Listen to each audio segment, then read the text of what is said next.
Hello everyone and welcome back to TowerGate. It is TowerGate day 350. 350. Wow.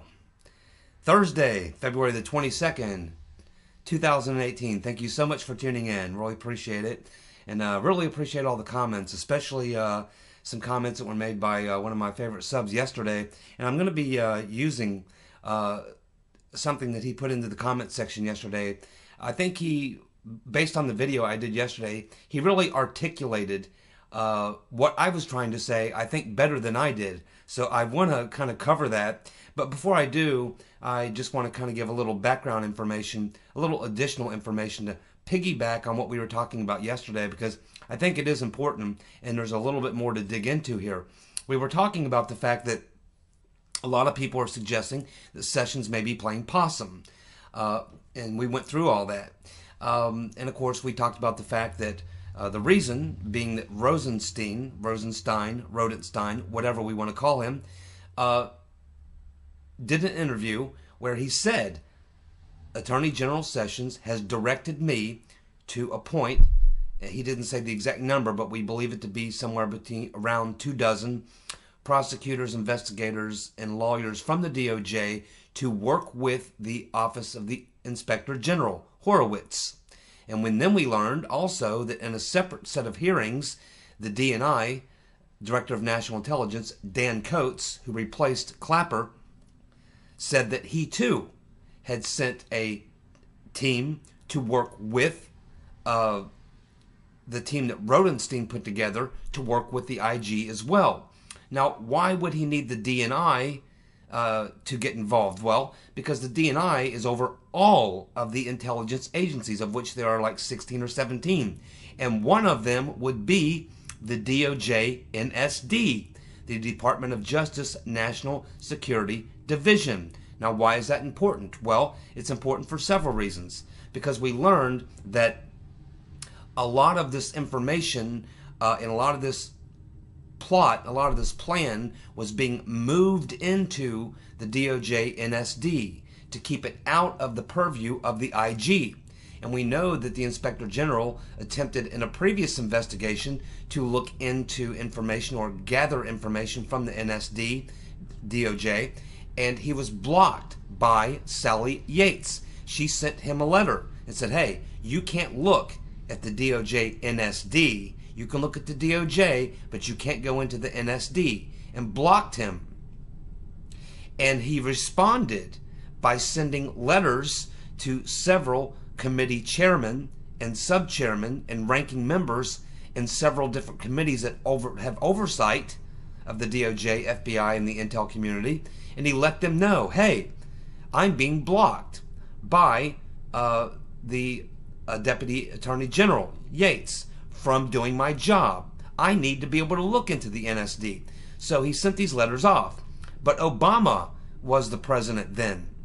And so we know that Horowitz got very frustrated with the Obama administration, and specifically with Sally Yates, because they blocked him from what he believed was being able to do his job.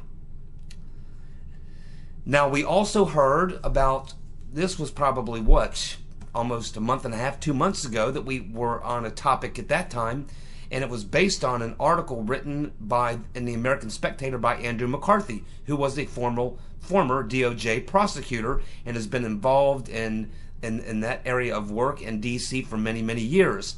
And he was talking about a lot of things regarding this whole situation, and he was also talking about the DOJ blocking Horowitz, but he was also, in this particular article, he was suggesting that Horowitz's investigation has been going on for about, well, now it was over a year at that time. It's now about a year and 3 months, going on a year and 4 months. He has 400 to 500 staff people, which are essentially DOJ, IG lawyers, and most of them former prosecutors, investigators, and that type of thing. So he has a very large staff, and this investigation has been going on for quite a long time. And I think the point McCarthy was making is that he was telling us, hey, don't be surprised if when the Inspector General's report comes out, that we don't find that he goes much deeper than what his initial idea was when he started this investigation, which was the FBI's handling of the Clinton email investigation and the leaks. That was the two things that got him into this investigation. But shortly afterward, he sent a letter, which is available. You can read it. It's online. And McCarthy was referring to it, Andrew McCarthy, saying, look, if you read this letter from Horowitz, he's suggesting that he's not just going to be able to look at these things. And he could go all the way back to the beginning of the Obama administration, where he was cock-blocked the whole time by Holder, by Obama, by Yates, by Lynch, from looking into a lot of things. And he's suggesting that Inspector General Horowitz, we may not just be finding out about how the FBI mishandled the email investigation or how they covered it up or whatever, not just the leaks, not just the dossier, not just the corruption going on at the FBI and DOJ, but he was suggesting that we should not be surprised if we learn that Horowitz is also going as far back as the situation when Eric Holder was the Attorney General with his little gun running operation. Fast and Furious, also with possibly things involved in Uranium One, also some other investigations that he was blocked from pursuing when Obama was the president. So we're told not to be surprised by Andrew McCarthy if we learn that this investigation is much more wide-ranging and goes back farther than any of us are actually expecting. But getting back to this thing we were talking about yesterday, we have Coates. And so why would Coates be brought in and bringing in his team of people who are over all the intelligence community? That's all the agencies. That's the CIA, that's the intelligence, counterintelligence of the FBI, that's Defense Intelligence Agency, the DIA. That would include the National Security Division of the Department of Justice. So maybe because of Yates's letter blocking Inspector General Horowitz, he may have said to Sessions, you know, I need to get information because I have a feeling that a lot of what I need to see is locked up within the DOJ and SD, and I can't look there because of this precedent, this letter I received, and she is my boss, and so therefore I'm not able to look at this stuff. Now, Sessions could have probably, as the new Attorney General, said, okay, well, I'm waiving that. I'm reversing that letter. You can look into it. Or he may have just said, okay, well, what can we do? At which point they may have brought in Dan Coates and said, what can we do? And he said, when Coates said, well, I'm over the NSD. I'm over the CIA. I'm over all these agencies, every damn one of them. I'll give you anything you want. I'll help you. I'll assign a team to work with you to get you what you need. So this tells us an awful lot. And this is why, because all these things coming together that we're learning right now, and because of the attitude that we saw from Sessions, and because we know that Christopher Wray fired McCabe kind of out of the blue when no one was expecting it, clearly he learned something, and we believe that he learned that McCabe did two things, probably. One, he changed the 302s, and what we believe that he changed in the 302 specifically was, we know from testimony that Peter Benstrokinus and Comey both said that they did not believe Flynn lied. Now, Benstrokinus did the interview of Flynn, and he did the 302. So it's believed that Andrew McCabe went in where Benstrokinus may have had a statement in there where he said, we do not believe that General Flynn lied in this instance, and they suspect or have reason to believe that McCabe crossed it out and put in lied, did lie. And the reason that McCabe is going to give, along with Yates, his boss, and Loretta Lynch, is going to be that, well, yeah, that was Peter Benstrokinus' opinion based on his interview, but I have other information which leads me to believe that he did lie. So I am over him, so I'm going to cross out Peter Benstrokinus' line where he says he did not lie or do not believe he lied. He's going to go beyond what Comey said, where he said he didn't think that Flynn lied, and he's just going to go ahead and write in he did lie. This apparently is what was discovered by the IG. And we're going to have to find out, but that's very likely what happened. And so anyway, that brought us to where we were yesterday, having this conversation why a lot of people think that Sessions is playing possum, or you can say playing possum, but not so much playing possum as much as he is allowing the Inspector General to be the one to make the revelations. And keep in mind, the Inspector General himself does not do prosecutions. He only does the investigation, and then he can say, here's what I found, and he can make recommendations, which he likely and usually does. They usually will make recommendations. But you can also have the DOJ working with the Office of the Inspector General, especially because the Inspector General is keeping the Attorney General abreast of what he is learning as the investigation goes on.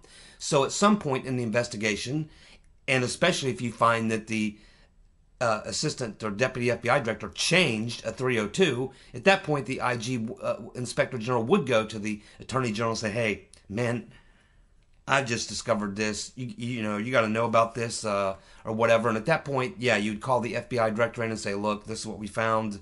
McCabe, we can't have it known that we discovered this and allowed him to stay on the job. You got to fire him. He's got to go. And he's going to be prosecuted when we get to that point. And that's probably what we believe happened. And likely that's what's going to play out. Okay, so that brings us to where we are. And this is how we got to this point yesterday in the video, where I said it's likely that the Inspector General, keeping Sessions and Rodenstein apprised of what's been going on throughout this time, letting them know, and at some point, you know, Sessions, Rodenstein have to sit back and say, man, we got to get the lawyers in here. We have to go ahead and start, because once this report comes out, people are going to be demanding, you know, scalps. And it takes time with an investigation this large and this many potential criminal defendants. We need to start preparing for these grand juries. We're going to need probably multiple grand juries, multiple prosecutors to handle all of this. And so we need to get started and get them involved with what's going on now, so they can start building and developing the groundwork for getting these juries, getting the prosecutors and all this. So this back legwork is being done at the same time as the Inspector General is finishing up. And probably when the DOJ says, yes, we are ready, we've got our ducks in a row, go ahead and release your report, and we'll be prepared to move and convene the grand juries and move quickly and get this thing on the road. So it appears that this is what's going on, according to a lot of legal analysts who are watching and looking at what's going on, and they're saying these things mean things. These things are not just happening, you know, out of the blue. These are things that mean things. When you have the Director of National Intelligence providing a group to the Inspector General, when you have the Attorney General or directing the Deputy Attorney General Rodenstein, Sessions directing Rodenstein to put together this team of a couple dozen lawyers, investigators, and prosecutors to work with the IG.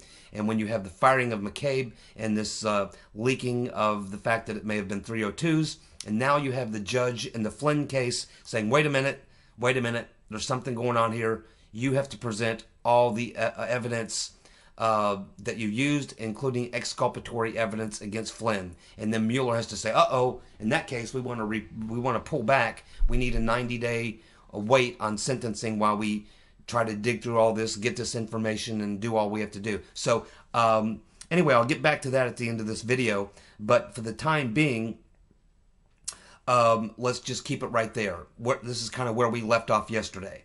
Now, a commenter, Kirby Allen, who oftentimes makes some very good comments on my YouTube videos, very, very well thought out comments. I read everybody's comments, and everybody leaves great comments. But I thought that this was particularly noteworthy because he was on topic with what I was talking about. But I actually think that he said what I was trying to say yesterday, but I think he put it into more clear, concise, precise terms that I think are a little bit easier to grab onto. So I want to commend Kirby Allen, and I now want to give you what he put in the comments section. And if you want to read it for yourself, you can go look at TowerGate day 349. But essentially, after I gave this essential presentation, I guess, of this particular fact, the story that I was talking about, in the comment section, Kirby Allen replied in the following. He stated, yeah, Sessions is playing possum. Sessions is letting the IG and congressional committees take the lead in these investigations because, and he gives us 4 reasons, which I kind of talked about, but I think here is a more clear, concise look at it. So he's saying that Sessions is essentially playing possum, letting the IG and the congressional committees take the lead in the investigation because, number 1, they can subpoena documents and review witnesses at the highest levels of government. They have far greater powers than a DOJ prosecutor does. Very true, especially when you consider that he brings in the D&I. Now that's how the D&I can get into the NSD division of the DOJ, the National Security Division, which is where Bruce Orr was working, and likely where a lot of this information was being funneled and bottled up and boxed up and protected by Sally Yates, who prevented Horowitz from going there. And Horowitz, probably after being stonewalled and cockblocked by the Obama administration and Sally Yates and Lynch for 7-8 years, however long it was, he's probably got a little axe to grind. Next, he says, because they are able to release their findings as the investigation progresses in order to gradually change public perception and prevent rioting in the streets, that the DOJ, on the other hand, is not allowed to comment on ongoing investigations. Again, brilliant point. This goes to the point where Sessions understands that this thing cannot be allowed to go political, or it blows the whole thing up and possibly creates a bad situation with civil unrest and political gamesmanship, and the whole thing gets washed. So as Kirby is saying here, he's pointing out the fact that by letting the IG do it, it takes a lot of the wind out of the sails for a political argument or anything that could be blowback as a result of Sessions attempting to go right out himself through the Department of Justice and do this. It also gives Christopher Wray cover because you allow the Inspector General, and also, as he states, whenever the DOJ or FBI is in an investigation, they won't say anything until it's over. Whereas this point, as we can see, Inspector General Horowitz is telling Sessions. He's telling Rosenstein. Not only that, but he's speaking with these committees that are investigating. But he goes one step farther. He releases to the general public the Strzok and Page texts. And we have to assume that he's giving a lot of information to Nunes and to Grassley and others. So he's being very, very cooperative, and he's getting enough out there, just enough out there to sort of, I guess, pre-water the garden so that he's preparing the soil, basically. He's preparing people for to accept when the ruling comes down. He's giving us enough to where it raises suspicions, gets a conversation going, gets people talking about it, and essentially warms up their mind so they're ready to accept the findings of the IG when they come out. Remember, this was all the IG who did this, who gave us all those texts. He's also the one who, when the FBI couldn't find that 5 months worth of text between Page and Strzok that were so important, and the FBI said, oh, the DOJ, oh, we can't find him. And Horowitz is the guy who came out and said, oh, yeah? Well, let me do some looking around and see what I can find. And he turns them up. He turns them up, and he gives them to the DOJ. Now, whether or not they've passed them on to the House Intelligence Committee, to Nunes, to Grassley at this time, I don't know. Maybe he has, maybe he hasn't. But they're going to get them. But that's a very, very good point there again by Kirby. He also makes point number 3. They can take the political heat so that Sessions can avoid appearing politicized. When he finally indicts, it will seem like he simply had no choice. This is exactly it. Sessions knows, and probably Trump and the people around him know, that in this politically charged environment, you can't let this look partisan. So what you do is you have the IG do it. because up to this point, he's been given this sort of mantle that he's this super straight up, straight shooter, honest. He's not left, he's not right. He's the Inspector General. This is what he's charged with. This is not going to be a biased investigation. So if you let him be the guy that comes out and says, here's what happened, and here's what went wrong, and here's the crimes that were committed, it does give cover, and it takes away a lot of the potential political blowback that would happen if it came directly from Sessions, being, of course, a political appointee of the president. So what it does is when it comes out and all these truths and all these facts from his investigation come out, people are now demanding justice. That's what Sessions needs. He needs people, 50, 60 million people around the country, a large percentage of the country to come out and say, yes, if this all happened, as the Inspector General said, yes, there has to be prosecutions for this. This cannot stand. Sessions, you have to act. You finally have to act. You've done nothing. You have got to act. And only then, when Sessions can make it look like he's being forced, because as we can see, he's playing possum at this point. He's pretending like, he's not going to get involved in this. He's not going to be involved in a political witch hunt, going after Trump's political opponent from the previous election. He can't be seen as doing that. So what this does is this actually gets the public the information that came from an independent source, the IG, and then they demand that justice be served. Then Sessions is then compelled or forced by the citizens to take action, which he will act as if he's reluctant to do because it's his Department of Justice. But he must follow the law. These are the findings. This is what came out of the Inspector General, and justice has to be served. And the people are demanding that justice be served. Very good point, Kirby.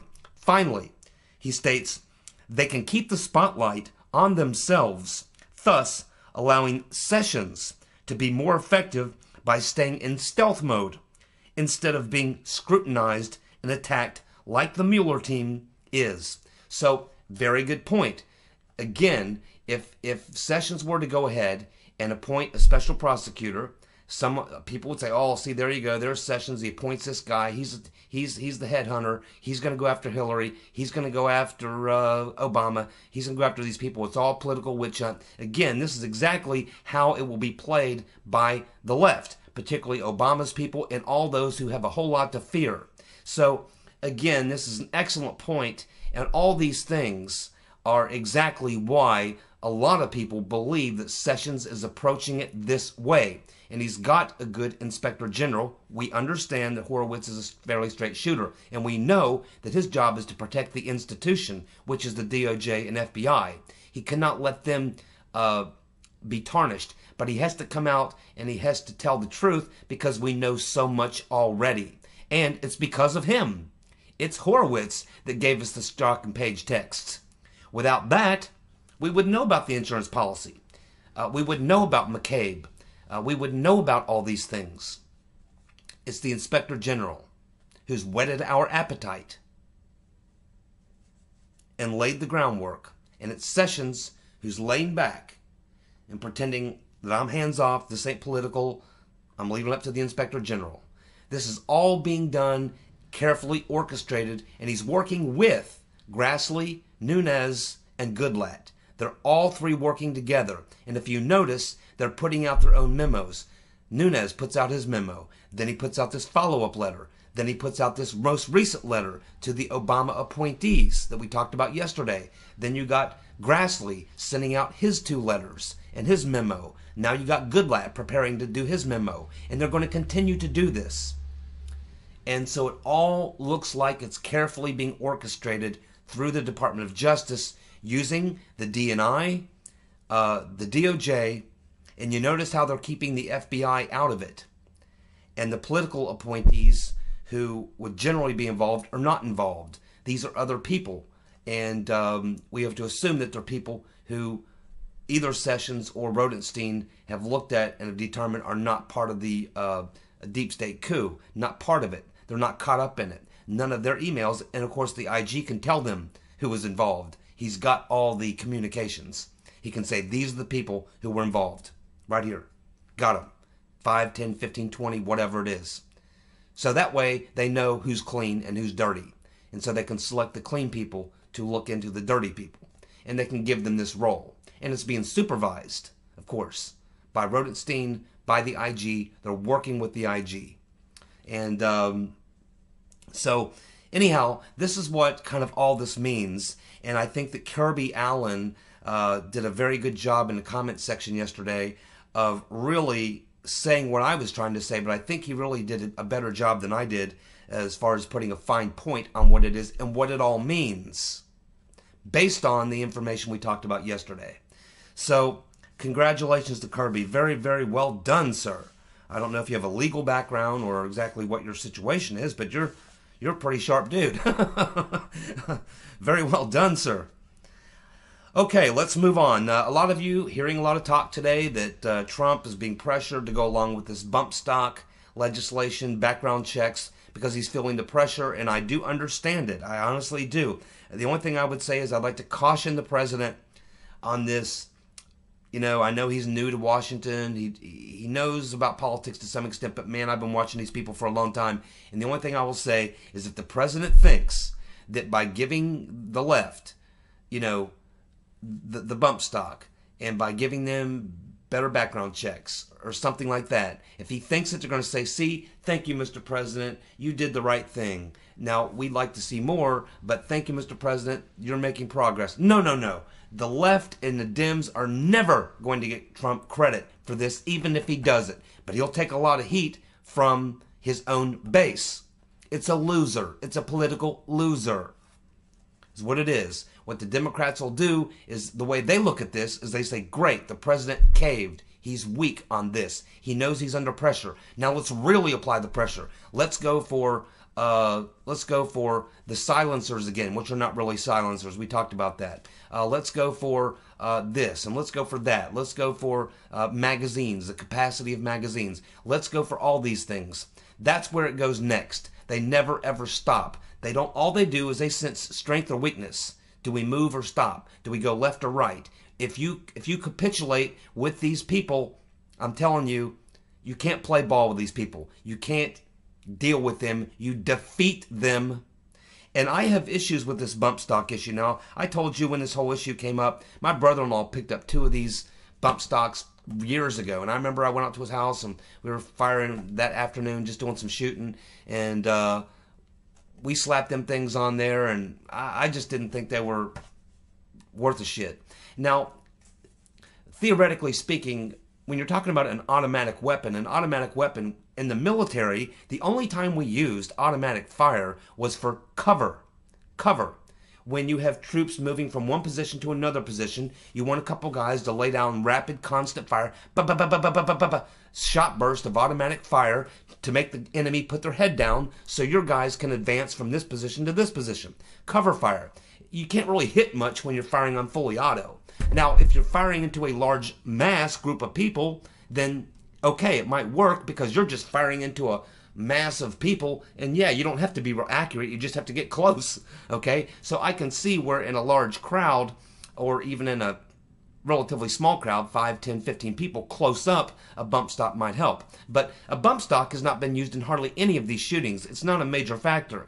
And in the Las Vegas shooting, we don't know what happened in Las Vegas. We don't know what happened. We don't know if we're ever going to get the truth. We're relying on the FBI.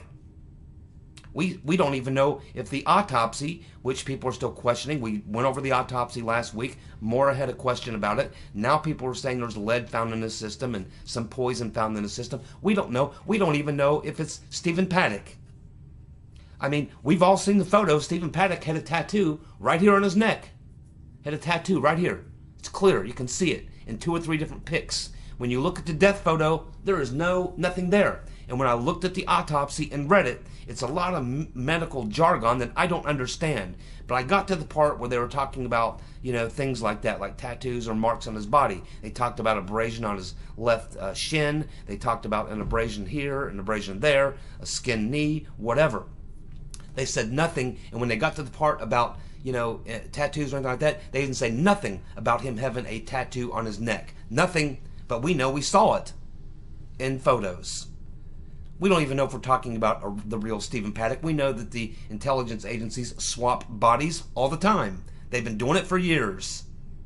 They may have even swapped the body of J.D. Tippit for JFK. That may be why the autopsies are so different.